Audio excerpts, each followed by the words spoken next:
Pelaksanaan penilaian akhir semester ganjil siswa di Kabupaten Banyuasin berbeda dengan pelaksanaan tahun sebelumnya. Meski di tengah pandemi dan harus menerapkan protokol kesehatan, siswa SMP tetap fokus dalam mengerjakan soal-soal yang diberikan saat pelaksanaan penilaian akhir semester. Keseriusan siswa terlihat saat memasuki ruang kelas, meski harus dicek suhu tubuh mereka satu persatu oleh guru yang mengawasi.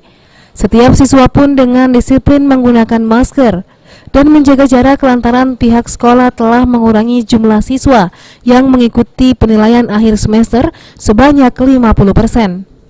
Jadwal pelaksanaan penilaian akhir semester ganjil diberlakukan Dinas Pendidikan Banyuasin selama 2 pekan dengan sistem pelaksanaan diserahkan kepada pihak sekolah.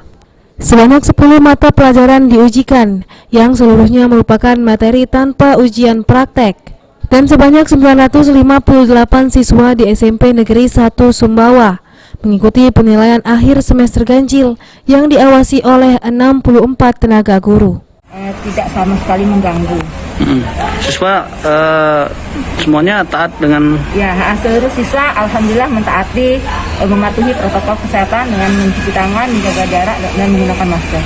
Kondisi siswanya sehat semua atau seperti apa? Seluruh siswa alhamdulillah dalam kondisi sehat.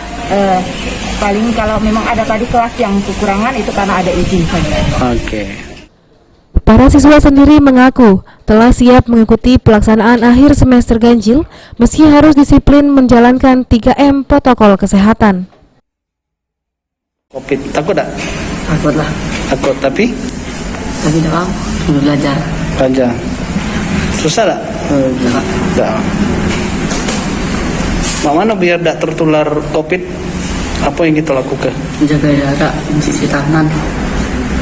Pakai masker. Ya, masker. Pakai terus masker di sekolah.